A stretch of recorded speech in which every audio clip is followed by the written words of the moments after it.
In the heart of Copper Creek stood an iron cage, holding the widow Thorne 7 feet of raw power, who'd killed 4 men with her bare hands. When Samuel Harrow dared to approach, she smiled through the bars and whispered 6 words that shattered him. "I've been waiting for you, Samuel." How did she know his name, his scars, his past? This is the story of fear, cages, and the truth one broken soldier uncovered. Before we dive into the story, if you're watching this right now, wherever you are in the world, I want you to take a moment. Click the like button and subscribe to the channel so you never miss another incredible story that will leave you questioning everything you thought you knew about human nature. Drop a comment below telling me where you're watching from and what time it is there. I love knowing that whether it's midnight in Tokyo or sunrise in London, we're all connected through these powerful tales. Now let's continue with the story. Samuel Harrow had coughed blood for 3 miles before reaching Copper Creek. The consumption was winning, eating his lungs from the inside. He needed medicine money fast. The cage wagon sat like a monument to fear, reinforced with iron bands thick as a man's wrist. Sheriff Briggs stood beside it, desperate. Need her transported to the territorial prison, 3 days through the mountains. Payments $500. $500. Enough for 6 months of medicine. The widow Thorne sat perfectly still, making the cage seem child-sized. "I'll take the job," Samuel said. She turned toward him. The crowd stepped back. Green eyes studied him like reading his soul. Samuel approached. When close enough to smell iron and wildflowers, she leaned forward. "I've been waiting for you, Samuel Harrow. 3rd Regiment, Iowa Volunteers. The battle at Kennesaw Mountain, where your lungs started their slow death." The key slipped from Samuel's fingers. She knew things nobody could know. "Your brother Thomas told me. Before he died at Andersonville, he said you'd come." Thomas had been dead 8 years. 8 years of not knowing how he died. Now this giant woman claimed to have answers. Samuel picked up the key, accepting more than a bounty job. He'd accepted an invitation to unravel a mystery. Dawn painted the mountains blood red as they left Copper Creek behind. The town watched them go, relief mixing with morbid curiosity. Would the bounty hunter survive 3 days with the widow Thorne? Samuel climbed onto the driver's bench, chest tight, with more than disease. The woman hadn't spoken since yesterday, sitting like a statue carved from sorrow, humming that haunting melody. The trail wound through Skeleton Ridge, wagon wheels groaning under the reinforced cage's weight. Every few minutes, Samuel glanced back at his prisoner. Eliza Thorne, the papers said. 28 years old, married at 15, wanted for 4 murders. But papers didn't explain how she knew about Thomas. "Water," she said suddenly. Samuel stopped near a creek, filled a canteen, approached carefully. Her hands weren't just large, they were scarred. Defensive wounds. "You're dying," she said simply. 6 months, maybe less. Papers didn't mention you were a doctor. There's a lot they don't mention. Like how my husband displayed me in his traveling show, The Giant Woman of Pennsylvania, 10 cents to gawk. Or how those men I killed weren't random. Horses thundered up the trail. 5 riders, faces covered, rifles drawn. Bandits. "Stand down, bounty man." "Hand over the cage keys." They thought it held gold. Samuel's hand found his Colt, calculating bad odds. "Samuel," Eliza whispered urgently. "There's a 6th rider behind those rocks left. When I tell you, drop flat." How could she know? But something in her voice made him trust her. "Now," she hissed. Samuel dropped. A rifle cracked. The bullet passed where his head had been. He rolled under the wagon, pulled his Colt, shot the hidden shooter. Eliza started humming louder, calling out positions in code. Rising notes meant left, falling meant right. Following her musical warnings, he picked off 2 more bandits. The rest fled. Samuel crawled out, lungs burning, blood on his lips. "How did you know?" "I've spent my life in cages. You learn to watch everything." She paused. "Your brother taught me that at Andersonville." "You were at Andersonville?" "That was a Union prison camp." "I was 17, working as a nurse. My husband supplied the camp." I convinced him to let me tend wounded. That's where I met Thomas. She pulled out something wrapped in oilcloth, pressed it through the bars. He wanted you to have this. Made me promise to find you. Inside was a water-damaged tin-type photograph. Him, Thomas, and Mary taken before war. On the back, Thomas's shaky writing, "Tell Sam I was brave. Tell him to stop carrying ghosts. Tell him to live." Samuel wept then. This soldier who'd held dying friends, who'd charged into Confederate fire. He wept for a brother he couldn't save while Eliza hummed her prayer-like melody. The sky turned bruised purple after midday, and Samuel knew trouble was coming. Mountain storms killed fast in September. Lightning cracked across peaks like divine punishment. There, carved into the mountainside, was Silver King Mine, abandoned 5 years back after a collapse. Not ideal, but better than facing nature's fury. Samuel urged the horses inside just as the storm hit, a wall of water that would have swept them off the mountain. In the darkness, Samuel lit a lantern. Shadows danced wildly, making Eliza's silhouette even more imposing. Thunder shook the mountain, while deeper in the mine, rocks shifted ominously. "You want to know what really happened?" Eliza said. "Why, they call me widow." Samuel settled against a beam, chest rattling. "Sheriff said you went mad. Killed your husband in his sleep. Sheriff Briggs says what he's paid to say. Josiah died trying to sell a 7-year-old Blackfeet girl. The 3 men who tried to stop me weren't heroes. They were buyers." The lantern flickered, revealing her face clearly. Not a monster's face. Someone who'd done what was necessary. Josiah discovered certain men paid handsomely for certain people. Children, mostly. Indigenous children who wouldn't be missed. Chinese girls from railroad camps. He had a network, all protected by men with badges. Heavy accusation without proof. Eliza pulled out a leather journal, pressed it through bars. Names, dates, descriptions. Children's names. Where taken. Where sold. Who bought them. Some names Samuel recognized. Powerful men. Judges. Executives. Josiah kept records, paranoid about being cheated. Never knew I could read and write. That night, he had that Blackfeet girl in our wagon. 7 years old. Samuel. Same age as your sister in that photograph. Samuel touched the tintype. Mary had been 7 then. Innocent. Protected. The buyers were drinking, celebrating. The girl crying for her mother. 15 years of being displayed. Watching him destroy lives, being too scared. But hearing that child cry, I went crystal clear about what needed doing. "So you killed them all?" With these hands. Josiah's neck snapped like kindling. The others tried running, but years of performing made me stronger than they expected. The girl escaped during the fight. Lightning illuminated tears on her face. This feared giant crying for a saved child. Why not tell the law? Because the law is bought. Judge Cornelius Blackwood, the territorial authority, he's in that journal, biggest buyer of all. He had me arrested, spread the Mad Widow story. Samuel found it. Judge Cornelius Blackwood, multiple entries, children purchased, the same judge who'd signed her warrant.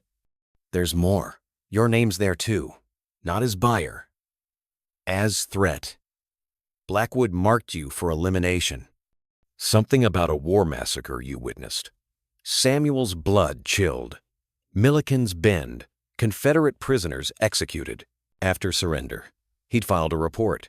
It was buried, but he'd wondered who covered it up. Silver Falls had been dead 2 years, but old Moses still kept shop in the general store, selling to desperate travelers. The ghost town appeared through morning mist like a graveyard of dreams.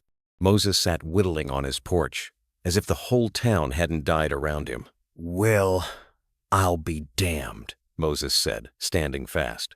But he wasn't looking at Samuel. He stared at Eliza. "That you in there, Angel?" Samuel's hand found his gun. "You know this woman?" "Know her? Boy, that woman saved my worthless life. Saved lots of lives. Moses approached the cage like approaching a shrine. Never thought I'd see the angel of Andersonville again, especially not like this. She said she was a nurse there. Nurse. Moses spat tobacco juice. That's like calling a mountain a bump. This woman ran an underground railroad inside that hellhole. Got medicine in, information out, men to safety. Moses pulled up his sleeve, revealed a Confederate military tattoo. I was a guard at Andersonville. Young, stupid. Until she found me crying after watching men die from infections we had medicine for. Medicine we weren't allowed to give. The old man's voice cracked. She could have turned me in. Instead, she recruited me. Made me see those weren't just Union soldiers. They were boys, someone's sons. She convinced me to help smuggle medicine. Your brother Thomas was part of it. Samuel's legs weakened. Thomas was helping her? Thomas was her best courier. Small enough to slip through, smart enough to memorize messages. That humming she does, that's code. Thomas helped develop it. Musical notes for letters. They saved 43 men before Thomas got caught. Before they made an example of him, Moses retrieved a strongbox from his shop. Inside were photographs, documents. One showed Eliza, younger, beside a medical tent, surrounded by Union soldiers looking at her like hope itself. Thomas was there, grinning despite hollow cheeks. She used her size to protect weak prisoners. Guards feared her. She'd stand between them and men they wanted to beat, take the blows herself. They called her Giant Angel because she could carry 2 wounded men at once. Why didn't you tell anyone after the war? Tell them what? That a woman helped Union soldiers? That she did what generals couldn't? Besides, she asked us not to. Said she didn't do it for glory. Eliza finally spoke. I did it because it was right. Those men deserved better than dying in filth while medicine sat locked away. Your brother died because he wouldn't give up our roots. They tortured him 3 days. Never broke. Never gave a single name. Moses pulled out another document. Letter from Judge Blackwood to the camp commander, ordering execution of prisoners who'd witnessed something. Your name's there, Samuel. So was Thomas's. Samuel read with shaking hands. Blackwood's signature. Orders to eliminate witnesses to Milliken's Bend massacre. Blackwood was Confederate intelligence. Ran operations behind Union lines. That massacre you witnessed? He ordered it to prevent prisoners revealing spy networks. After the war, he became a territorial judge. New name, new life, old habits. Dust clouds on the horizon meant riders. 8 men approaching fast with military precision, not bandits. Lawmen, or men pretending to be. Samuel stopped at Widow's Creek, counting badges glinting in afternoon Sunday. Eliza went silent, knuckles white around bars. Samuel Harrow, the lead rider called. By order of Judge Blackwood, you're under arrest for the massacre at Milliken's Bend. Samuel's blood turned ice. The massacre he'd witnessed. The one he'd refused to join. Now pinned on him. That's a lie. Truth's what Judge Blackwood says. We got witnesses ready to testify you executed those prisoners. Come quiet or loud. Either way, you're coming. What about the woman? Blackwood wants her delivered personal. We take both. Eliza spoke with dangerous calm. Phineas Drucker, still doing Blackwood's dirty work. The marshal went rigid. How do you know my name? I know all your names. Colonel Drucker, Confederate intelligence. You helped plan Milliken's Bend. James Thornhill, you pulled triggers. Benjamin Cole, you burned bodies. Each name hit hard. Sweat beaded on faces. She's lying, Drucker snarled. Am I? Eliza held up paper. Written confession from Lieutenant Webb. Details everything. Names Samuel Harrow as the only officer who refused and tried stopping it. Where'd you get that? Moses from Andersonville. Remember Moses? Confederate guard who found religion and kept records? Horses got skittish. Samuel saw his chance. Mexican standoff, boys. You can't let us go, can't kill us without that document reaching federal authorities. There's something else. Eliza smiled slightly. The Blackfeet have been following us 5 miles. You're on sacred hunting grounds. Drucker laughed nervously. You're bluffing. An arrow sprouted an inch from his boot. Then another, then 5 more, perfect circle. Blackfeet warriors materialized from landscape, 20 painted for war. Leading them was a tall, fierce woman. "Hello, Eliza," she said in perfect English. "Father sends regards." "Hello, Mary Crowfeather." The child she'd saved, grown now, leading warriors. Drucker's men were surrounded, terrified. "Here's what happens," Mary Crowfeather announced. "These men leave. Tell Blackwood that Samuel and Eliza are under Blackfeet protection. Come again, face combined nations."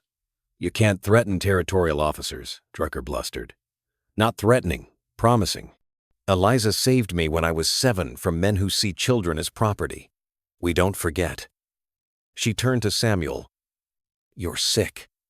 Our medicine woman can help, not cure. But we can ease pain. Also, Blackwood has your sister. Took her 3 days ago. The world spun. Mary, his sister, now a nurse in the capital. Blackwood had her." "That's right," Drucker saw opportunity. "Don't deliver the giant. Your sister dies." Samuel felt rage building. "Then I'll deliver her." But not how Blackwood expects. The Blackfeet sacred ground stretched like a painting by old gods, red rocks reaching toward painful blue sky. The cage wagon rolled along ancient paths, guided by Joseph Running Bear, surrounded by warriors appearing and disappearing like smoke. Eliza hummed her codes while watching everything. 2 days from Blackwood's compound, Samuel's coughing brought blood every time. Medicine gone, the main camp appeared suddenly. Hundreds of lodges in perfect circles beside Crystal River. Children stopped playing to stare at the giant woman. Elders emerged whispering. They knew who she was. Chief Standing Elk waited at center, authority carried like a weapon. Beside him stood Mary Crowfeather and 3 white women in tribal clothing. Samuel recognized one from newspaper sketches. Catherine Winters, railroad executive's daughter, supposedly killed in raids 2 years ago. "We weren't killed," Catherine said, seeing recognition. "We were rescued." From Blackwood's private collection. The chief spoke, Joseph translating. "The angels saved my daughter. These women were being held at way station. My warriors freed them last moon." Catherine approached the cage, tears streaming. "You don't know me, but you saved me. Your journal has my name. Sold for $3,000 to San Francisco. Being transported when warriors found us." Another woman spoke. "Sarah Hendricks, taken from Denver. Family thinks I'm dead. Blackwood staged it. Blamed Indians. Used it to justify killing more natives." The third, older, scarred. Margaret Stone. Blackwood's personal property 6 months. "I know his compound, every room, guard post, weakness. Also where he keeps children before selling." Eliza stood. "How many?" 12, maybe more. Basement beneath courthouse. He calls it inventory." Samuel felt sick. His sister captive where children were sold. The chief spoke again. 50 warriors ride with you. Blackfeet, Crow, Cheyenne, Arapaho. Word spread about the angel's evidence. Chance to stop the child stealer. Why not attack before?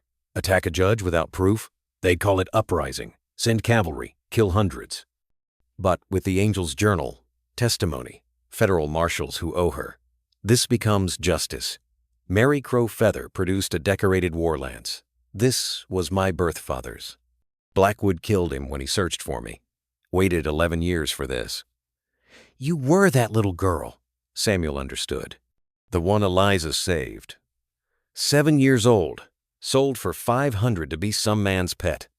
Eliza killed 4 men barehanded to free me, carried me 3 miles.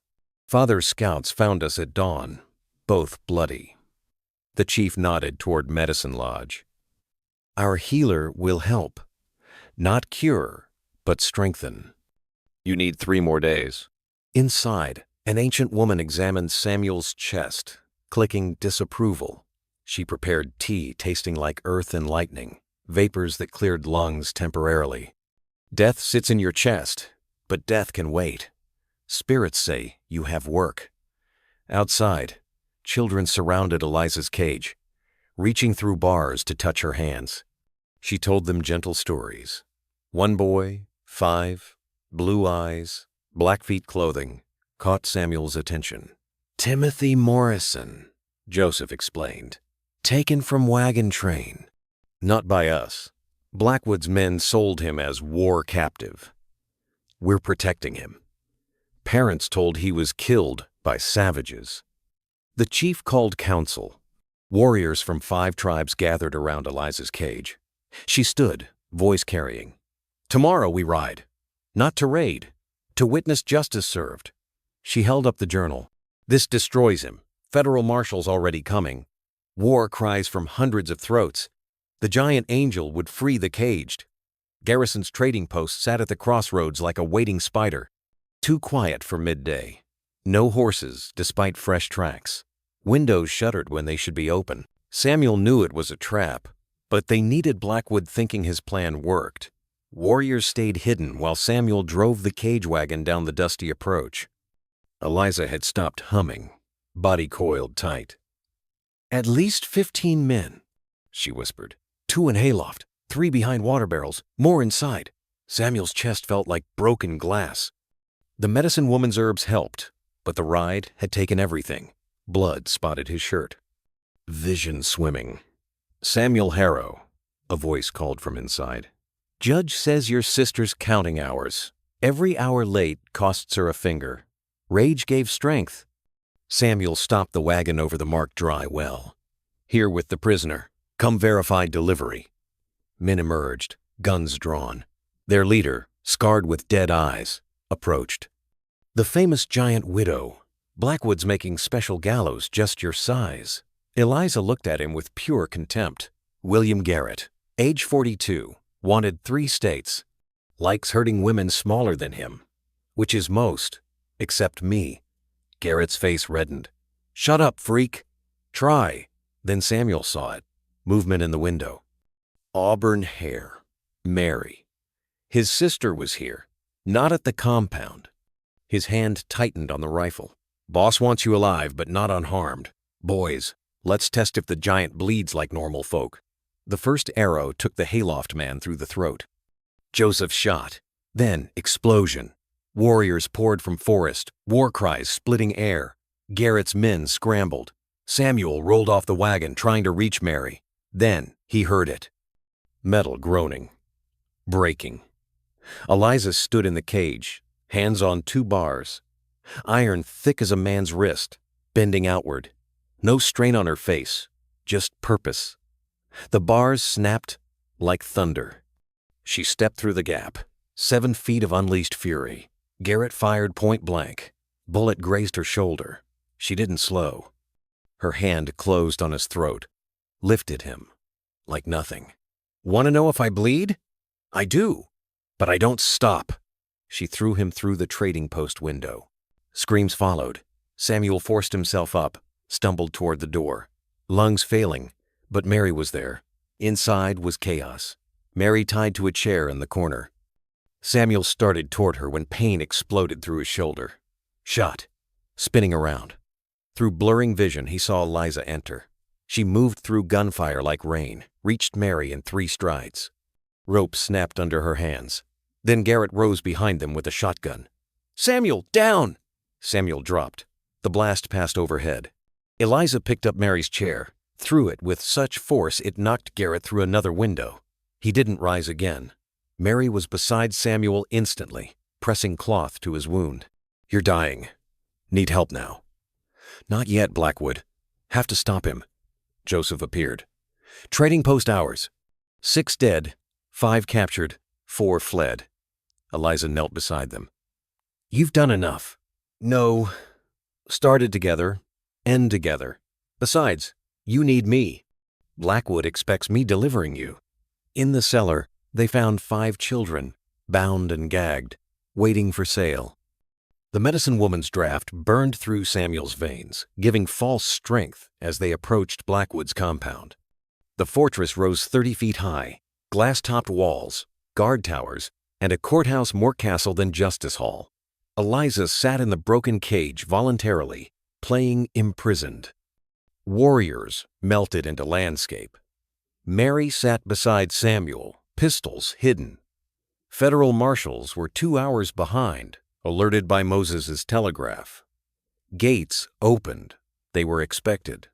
20 guards surrounded them, murderers wearing deputy badges. They found Samuel's gun, Mary's pistols, Joseph's knife. Not the documents in Eliza's dress or Mary's hidden mercury vial. Judge Cornelius Blackwood waited in his great hall, sitting behind oak bench like holding court. Other men in expensive suits sat watching. Buyers for children. Blackwood was 60, silver-haired, cold gray eyes, but his soft, manicured hands had never known honest work. Hands that signed death warrants and bills of sale for souls. Bring the freak forward. Guards wheeled the cage before him. Blackwood examined Eliza like livestock. Magnificent. Know what you'd bring in right markets? Thousands. But you interfered. He backhanded her through bars, ring-cutting cheek. She didn't flinch. Your Honor, a suited man interrupted. We came for the auction, not trials. Patience, Mr. Whitmore. Merchandise secured below. First, justice. I convene this court. Charges. Murder, sedition, interference with commerce.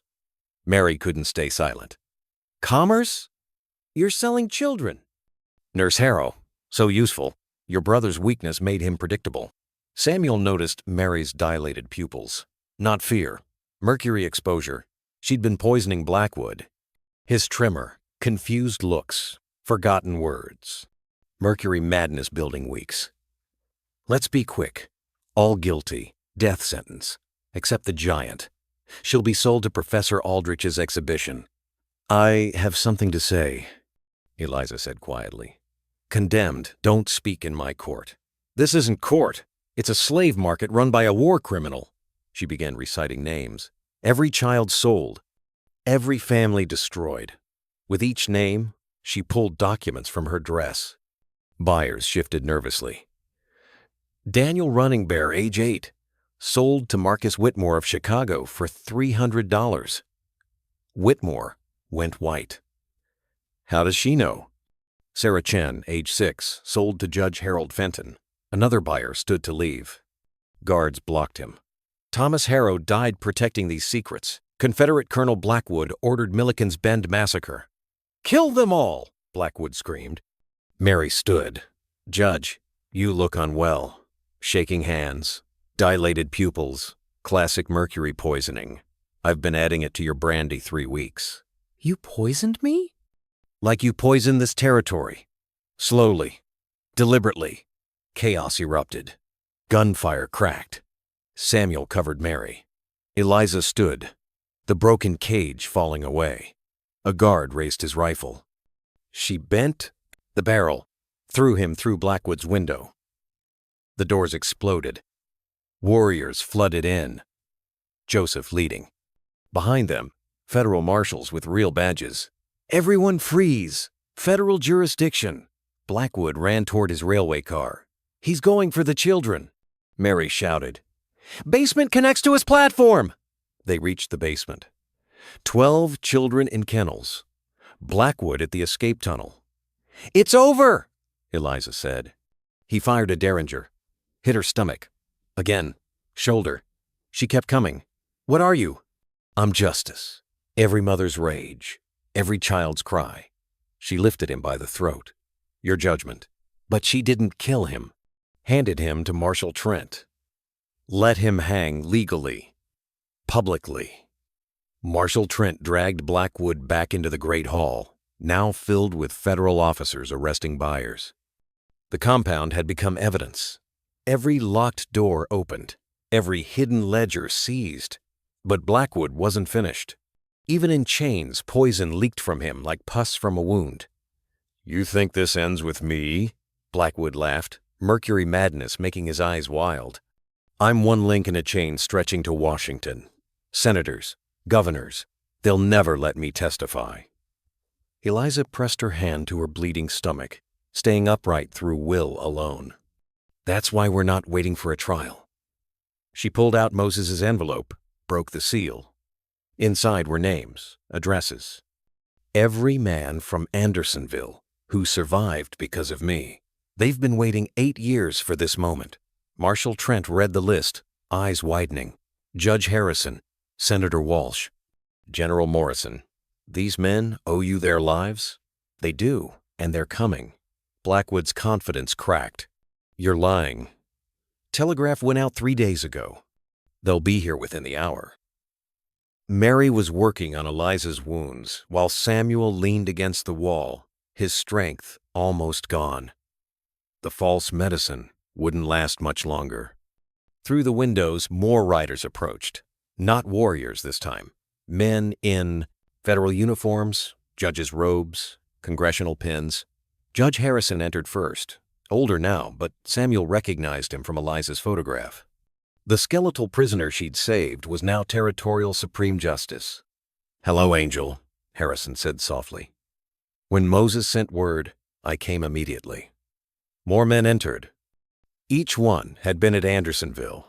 Each one saved by Eliza's Underground Railroad. Now, they were powerful, influential, and they remembered. Cornelius Blackwood, Judge Harrison announced, "By federal authority, you're charged with treason, murder, human trafficking, and crimes against humanity. You can't try me here. I demand proper venue." "You're getting more than you gave your victims." Harrison turned to the assembled survivors. "Gentlemen, bear witness." One by one, they testified. About Andersonville. About the medicine Eliza smuggled.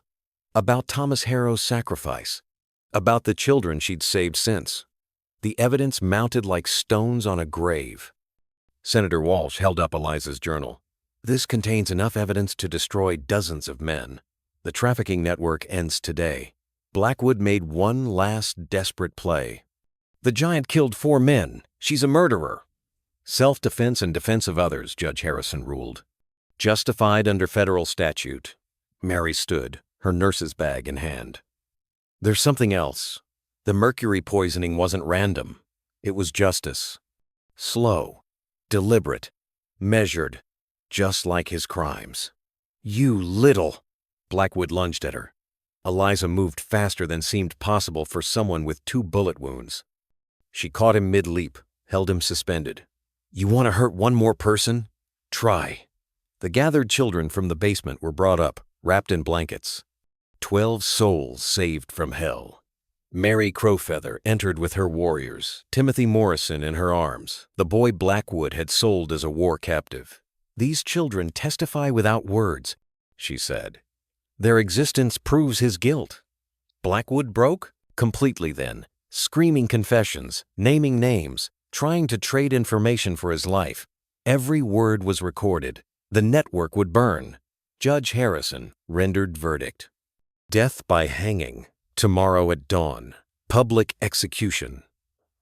As marshals dragged Blackwood away, he screamed one last thing. "Harrow! Your brother begged at the end! Begged like a dog!" Samuel found strength in rage. Started forward, but Eliza stopped him. "No. Thomas never begged. I have witnesses. Blackwood's trying to poison your last memory. Don't let him." Dawn came gentle to the compound, painting everything gold. Blackwood hanged at sunrise, watched by hundreds. Justice served cold and legal, but Samuel barely saw it. He was dying, the false strength gone, each breath a mountain to climb.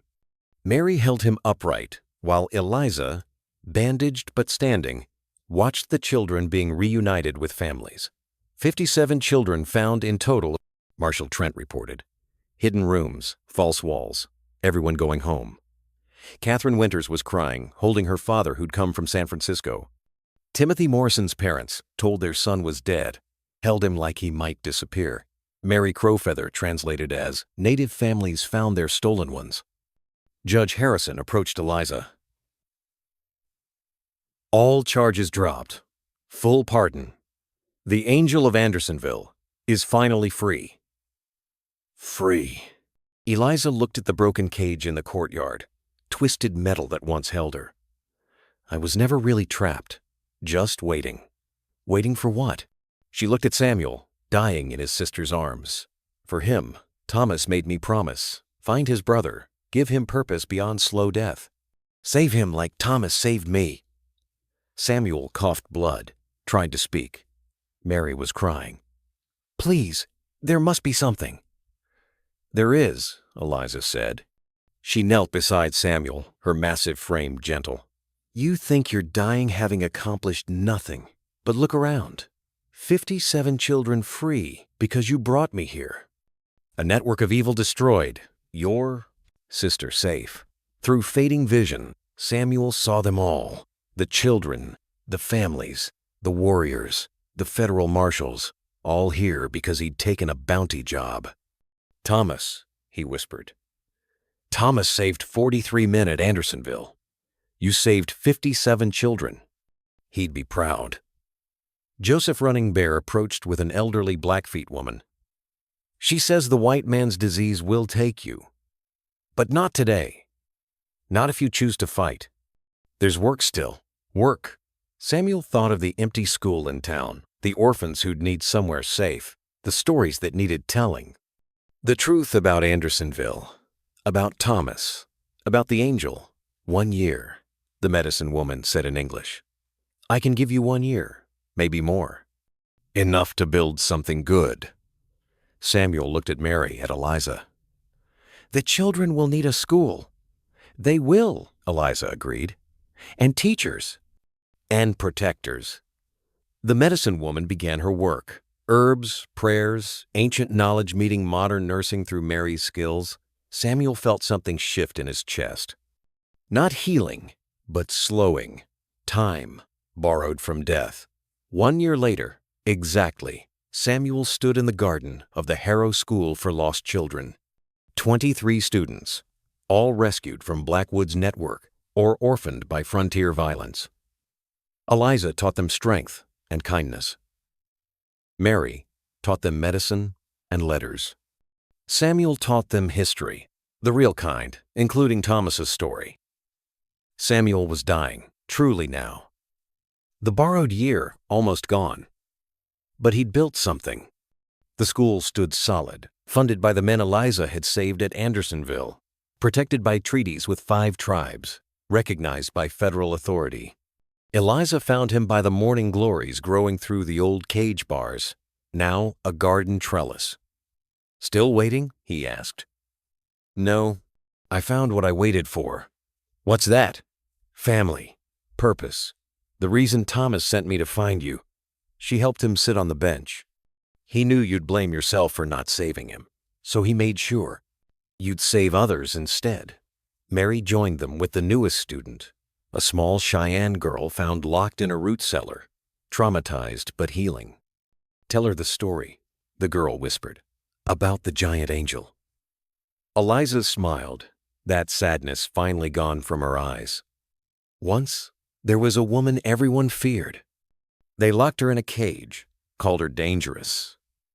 But she was just waiting for the right person to see her truly, to help her save the children nobody else would save." Samuel closed his eyes, listening to Eliza's voice, to children playing, to birds singing through the twisted metal that once held her. He thought of Thomas, of cages broken, of angels found in unexpected places.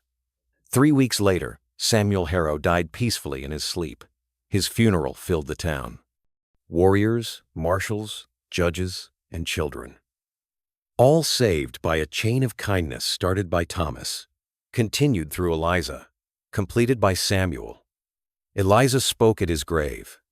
He thought he was just transporting a prisoner, but he was carrying hope, carrying justice, carrying the future of 57 children. The school grew, became a symbol, the place where the giant angel taught that strength wasn't about size or power, but about choosing to protect those who couldn't protect themselves. And in the garden, morning glories climbed ever higher through the broken cage, reaching toward the sun, forever free. Before we leave this story, remember that sometimes the people we fear most are the ones waiting to save us. Sometimes the cages we see are nothing compared to the ones we don't. Click the like button and subscribe to never miss another story that reminds us that angels come in unexpected sizes, and freedom means making sure nobody else gets locked away. Tomorrow, another tale that will change how you see the world. Until then, remember, we're all waiting for something. Make sure it's something worth finding.